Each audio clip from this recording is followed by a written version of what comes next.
Hey everybody, welcome to RootsTech 2026. As you can see, the theme this year is together, and so what I thought I would do is, with all of my new friends, I thought I would walk around and give you a little bit of a view of what the Expo Hall has to offer. So let's jump in, okay? So we're gonna take a walk here, and I'm gonna show you around. So here, let me flip this around here and show you. There's the My Heritage booth, and a ton of people with interest in My Heritage. Here we have the giant ball pit that, if you got to see the opening video, it's all about jumping in and telling stories together. Off in this direction, we have Ancestry off in the distance back there. We're gonna walk around and kind of take a look, and I'm gonna show you some of what we've got. This is, as of this recording, opening day, and so we're gonna kind of give you a view of what's going on. So coming up, we have, you know, America 250th anniversary. With that, we're gonna jump over here and show you the forever. I'm gonna say hi to Gordon real quick. I'm recording, but hello. We'll see you tonight at dinner. Over here we have Storied, which came out about, I don't know, 3 years ago. And so their big claim to fame is the ability to create a book. And quite honestly, it is one of the best products out there, especially if you want to create a narrative about your family history. And so they have these beautiful books. Let me walk over here and see if I can show you some more of their stuff. So here you can see some of the books that they have. They're absolutely gorgeous. These are hardbound books. Just gorgeous. You can even put a QR code at the bottom and go add a, say, an audio file or a video file to that book. So if that is something you want to do, you can do that. So that is Storied, and there's their banner right there. Here we have Find My Past, which I don't know if you can see the banner up there way at the top, but there it is. And this is their booth. They have quite a large booth this year. And let's see, let's go this way. So what we're gonna do is we're gonna kind of take a walk around. You've already seen some of the bigger booths, but I want to take you down here where some of the mom and pop companies are, and not so mom and pop maybe, but let's just walk around a little bit. Hi! Thank you. She says she loves my camera. Okay, let's see, we got Genetic Legacies over here. Trying not to kick the tripod as I walk. Look, we've got all kinds of vendors. We got jewelry vendors. The National Society of Sons of the American Revolution. Looks like they're getting ready to do a class over here. Hi! Family History Guide. Here we have, off in the distance, I don't know if you can see it over there, is a whole pavilion of genealogical societies. Here we have the Sons of the American Revolution. Here, right behind them, is the DAR, the Daughters of the American Revolution. Oh my gosh, it's getting crowded in here now. All right, so let's walk over here for a minute. Let's go over here, see what's going on. Some book opportunities. Mastering Genealogical Proof, gotta love that. Thomas W. Jones, that's his book. This is the National Genealogical Society booth.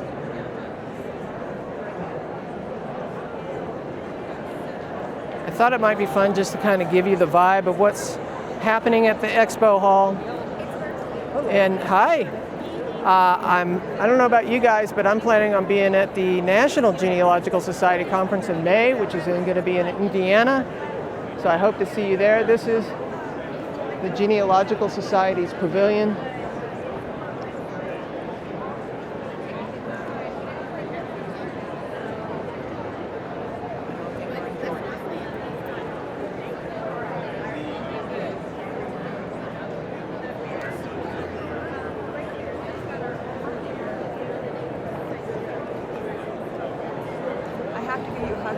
Okay, hi. I watch you, and we're cousins. Oh, we are? On my mother's side.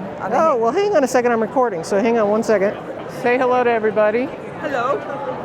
So we're cousins? How are we cousins? Oh, wait, I got to pin a microphone on you. Hang on one second. So did you look it up on the app?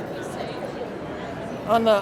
No. I'm just going to hand it back and forth. No, when you were teaching a class and you had your pedigree chart up, that's how I looked up, and I went, oh my goodness, Okay. that's how we are related. Okay. So I'm thinking, yes, okay, I recognize that person. Okay.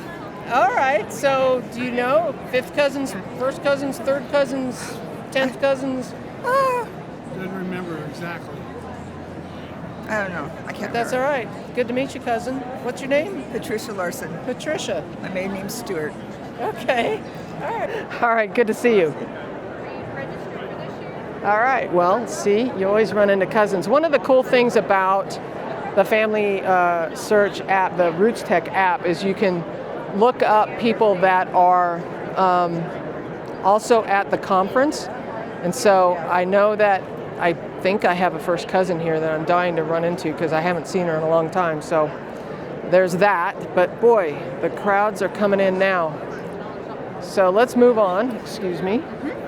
And I'm going to go up high so you can see a little bit. Here's the BYU booth, and it's quite large, and they're teaching classes as we speak. And let's see, the food court is off that direction. Let's go this direction for a moment. Hopefully you can see okay.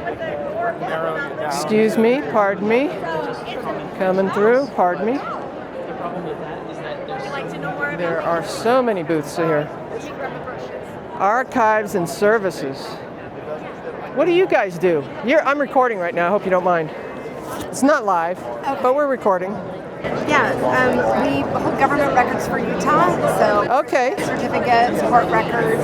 Fabulous. Well, thanks for all you do.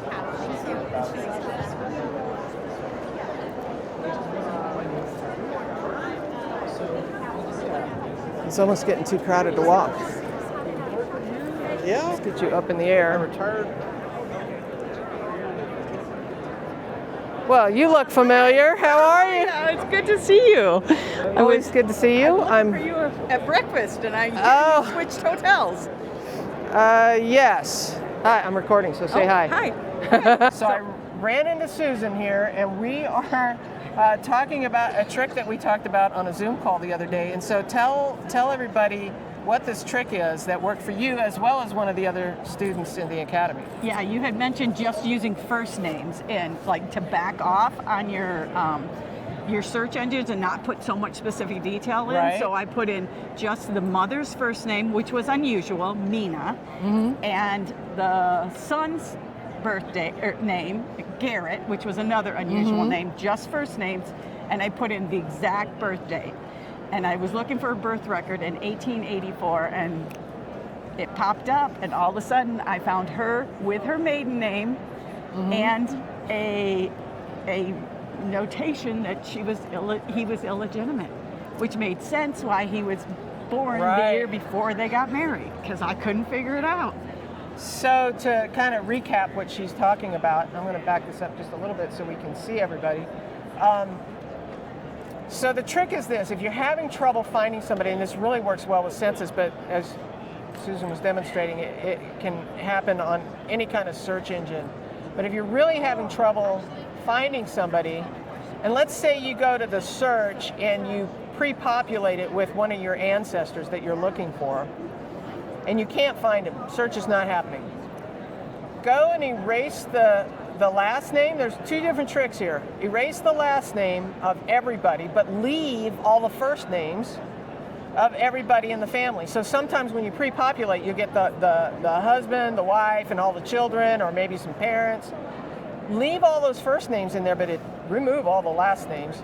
Leave all the dates, leave all the locations, and hit search again, because a lot of times what happens is indexing gets goofy. Like somebody transcribed something wrong, or somebody indexed, the AI maybe indexed it wrong, or whatever the story is, and all of a sudden you found somebody, she found somebody during the call, which was amazing. That was so cool. And then, some of the cool things you can do is the opposite of that. So if you are having trouble with search, pre-populate that search engine with all of the stuff, but then remove all the first names. And so then you're just searching the last name. A lot of times when I do that, though, I will remove some of the siblings and some of the other people. So you just got to play with it. But man, that little trick is... It was wonderful, because I could not figure that out. But they had him with a different last name, the last name of the father who she never married. So I couldn't find, it was like, okay, this makes sense. I found a 7-year-old orphan boy using that trick. Yeah. So with him, he had been orphaned out because his father killed his mother and killed himself. So it was a horrible story, but then he went to go live with the guardian by a completely different last surname. So he was actually enumerated with the guardian by a different surname, and it wasn't his own surname, but how I found him was his age was 7 years old. I knew where he was, and I knew his brother's name. So that's part of the correlation of people, right? Right. So I had his brother's name, who was Steve, his name, and his age, and the location, and his brother was living with him in the house. Nice. I think the brother was like 9 or 10 years old. And so just by piecing all those pieces together, and then going and doing the family search, full text search, I found the legal records and all that. So so there's some tricks for you. Thanks for sharing. I'm glad. It was great. Yeah, thank you. Thanks. All right, so we're back, and we're walking around.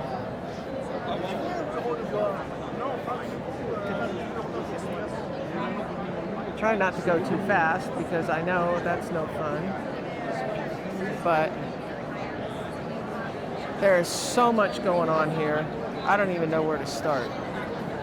Let's move on this direction. In fact, I'm going to go high here.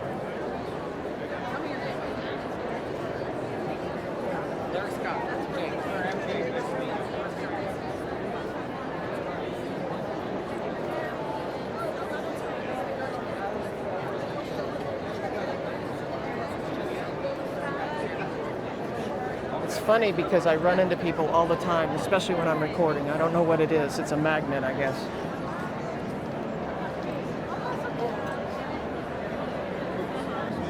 So the Association of Professional Genealogists, if you either want to become a professional genealogist or you are a professional genealogist, you can sign up with them and get your stuff in the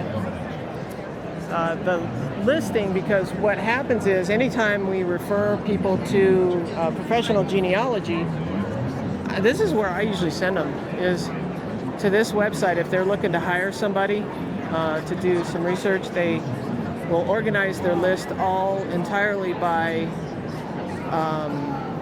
category. So if you're looking for somebody in Canada, or you're looking for Scottish research or whatever, the Association of Professional Genealogists is a great place to go to find professionals and reach out to them and contact them. Your DNA guide. So this is Diahan Southard's. Hey, John, I'm recording. Hang on. Okay. You're gonna say hi. Hi everyone. Hello, Connie's people. How are you all doing, Connie's people? Here, we might as well pin a microphone on you. You got stuck. You got. It's my fault because I approached you. I know, right? You said something, and I'm like, who is that? Is that like when you invite someone into your house and say, right? oh, shouldn't have done that? Oops. All right, everybody. This is Jonny Perl with That's who it is. Hi, Connie. Tell everybody your website. I have a website called DNA Painter, DNApainter.com. The best DNA, the best website for trying to figure out relationships. And so I refer people over there all the time. Well, that's kind of you, Connie. So what's new in the world of Jonny, Perl, and It's interesting you should ask that. It's been a transitional year. I often come to RootsTech with a big new thing. I did not do that this year because I've been working on lots of different big new things and I haven't finished any of them. So the main thing I did is actually something that's arguably more important, which is explaining how all the things I already built work a bit better. So I made a kind of quick start page. Amazingly, I spent about 2 weeks making this page. Isn't that ridiculous? But it takes 6 of the main features, and you click on it, and it pops up, and with some more information and resources, and tries to break it down in as simple as possible terms: what it does, what you can get out of it, what it might cost you to use it, if anything, and what you need in order to be able to use it. You know, what data you need to bring along. so he's got 2 parts of that website that I absolutely love. One is the shared Only Santa 2. Morgan. Only 2. Well, those are the ones I use the most and refer people to the most, and the ones that I know the most about, so I can actually teach it. So maybe we need to get you back on the channel to teach the rest of them. But the Watto tool Yeah, that's a big one. and the shared Santa Morgan's grid. What do you call that page? The shared CM project. Yeah, the shared CM that's a good one, project yeah. page. So probably the shared CM project page is what I talk about the most. That's the big one. Yeah, and it's awesome because you can really see at a glance. You know what I like about that is the histogram. I'll show some B-roll of this, but the there you go. histogram. A woman after my own heart. She clicks on the histograms. Come on. Where it shows the most likelihood of a Santa Morgan range. And so I do love that. And then the Watto tool. That's a big one. It gets yeah. a lot of use. And I have, I think, I think I talked to you about this a couple of years ago. I think I finally have solved that problem. My great-grandfather, who was born illegitimate, and through DNA, I think and the Watto tool, I'm going to say 98% sure. That Watto tool actually says 99% sure. Well, you have to obviously bring your Connie brain to the table there, but I'm sure you're going to do that. That's right. And and I'm not relying just like on AI. I'm not relying entirely on the Watto tool to give me the exact perfect answer. But boy, it saves a lot of work when you are trying to go, what are the odds that all these DNA cousins fit in this tree in this way? Yeah, you could spend a lot of time with your calculator and your chart figuring out the bits you need first. So yeah. Well, it's good to see you. Thanks for, You too, for stopping by and letting me interview you for a minute. It was my pleasure. See you soon. We'll get you back on the channel. Promise. That'd be good. I'd like that. Uh-oh, celebrity signing. Check this out. It's Diahan Southard with your DNA guide. The woman, the girl, My professor, the expert on DNA. my professor recommended that I. Sorry to interrupt. No, you're good. All right, maybe we'll get Diahan. She's busy right now signing autographs, but maybe we'll get up with her a little bit later. But right now, we're going to head back to the media hub. Oh, check this out. This is fun. And I need to get ready for the next thing, but look at these guys. Aren't they cute? All dressed up in uniform, kind of, sort of. Hi. Hi, how are you? Don't mind me, I'm just recording video. Please go ahead. All right, moving on. Here we go. Hey there. So, going up high again so you all can see what's going on.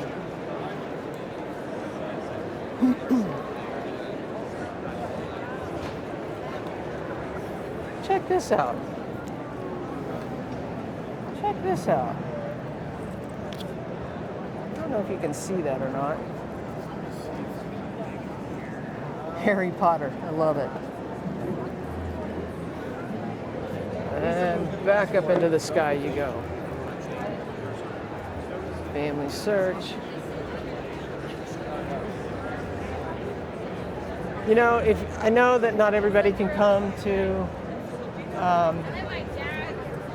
the RootsTech conference, so this is one of the reasons why I do this walk around. But if you ever get a chance and you've never been, it is fabulous. It's at a great time of the year. Salt Lake City is beautiful. We're actually expecting snow tomorrow, but not much. Just I think it's a dusting, if anything. Maybe an inch here in Salt Lake City. There's WikiTree, my friends at WikiTree.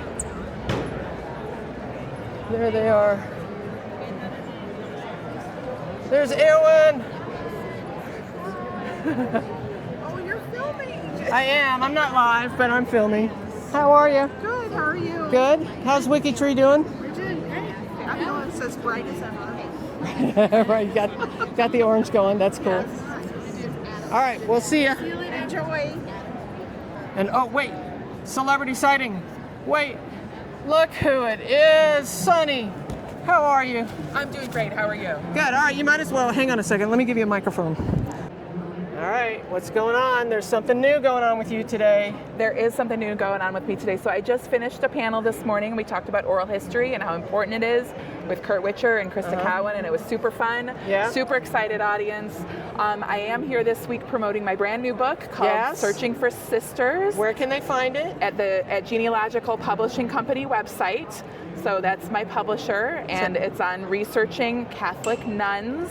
So it's a fantastic deep dive into a very little known chapter of U.S. history and fantastic records about these women and their fascinating lives and all the people they helped who themselves are often lesser documented. So how many books have you got published now? I would say 2 on heavy research topics and then 1 on your own life story. So 3 books and then lots of articles. So those who are not familiar with your church book, what is the name exactly of that? How to Find Your Family History in U.S. Church Records. So I'm really positioned as kind of an expert in denominational records, church records. So did you say both of those are on Amazon? I know that the Church Records book is on Amazon. I'm not sure if Searching for Sisters is yet, because it's brand new. It's just out, but I know you can find it at the publisher's website. Beautiful. All right, thanks. Thanks so much. All right, so we're fast forwarding. It is Saturday, and newbie over here, Ashley, has never been to a RootsTech before. So Ashley, now that you've been here a little bit, what do you think? What's your impression? That it is absolutely amazing. I'm so impressed with all of the work that has gone into this. The people who have done this, kudos to them. As a first-timer, it is a little overwhelming, but I am so grateful to be here. It's really a great experience. It's a lot of fun. And as you can see in the background, I don't know if you can see that. Hang on, let me spin this around. There is a ton of kids having a great time in the ball pit back there. It's hilarious. I love watching it. And all right, so let's walk, shall we? Yes, let's do. So tell me, of all the things that you've seen, I know you didn't get to do quite as many classes maybe as you wanted to, and there's still a little bit of time left, but what's your favorite part of this so far? The variety, truly. Like, there just seems to be a lot of variety. I feel like that's improving each year. I know that even yourself, you were surprised by the Danish vendor that was here for those tours. So we got a variety of vendors. We got a variety of classes. I actually think there are more classes than they've ever had. I was looking at the schedule, and like 8 o'clock in the morning, there was like 12 things I think to choose from. It seemed like there was an awful lot to choose from. Yeah. Because they have so much available.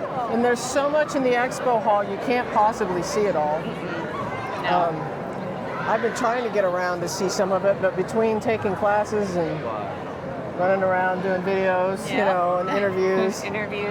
But it's been a good time. Let me flip this around again while we sit and talk. So if you had advice for people who are coming here for the first time, what would you suggest? I suggest, let's see, off the top of my head, really give yourself the time to absorb what you can.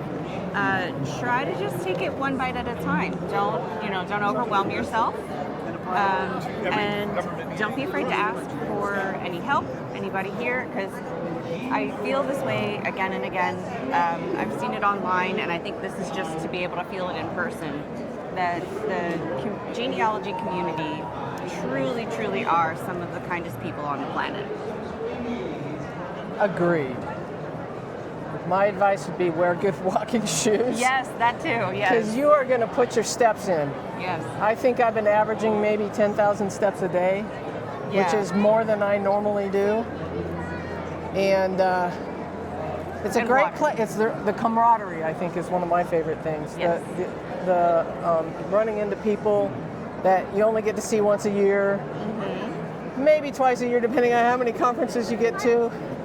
Whoa, little people almost ran into me. Little traffic one. Yeah, little miniature traffic people. Here, so we're approaching the Genealogy Society and its hubs, but I guess, is the Pennsylvania group here?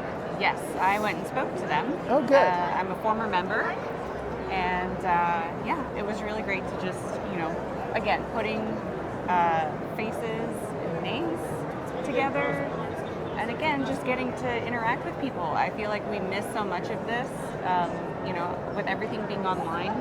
So getting to come in person just has another feel. If you can make it, it's great. We got people waving. Hi! Get everybody on the camera. So,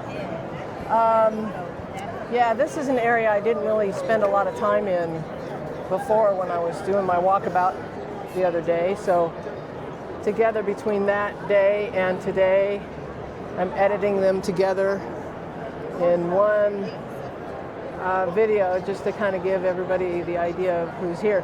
One of the things that I would give advice to for people who have never been to a RootsTech before and are getting ready to come maybe next year is take a look at this schedule. Yes. And figure out which ones are being recorded and don't go to those. Right. Go to the one, because so many classes are only in person, and it would be really helpful to get those in because you can always watch the recorded sessions later. Yeah, it's and don't fun. miss the handouts. Oh yeah. Well, the syllabus, you can download the whole syllabus too. Yeah, everything. And how often do we actually read the whole thing? No. But the stuff we're interested in, we've got those links and we've got those things. So I think that's going to wrap it up for RootsTech 2026. But we have had so much fun. Oh my gosh, dinners and getting together with friends and having Ashley join me this time. Thank you. So, all right, y'all. We'll see you in the next one.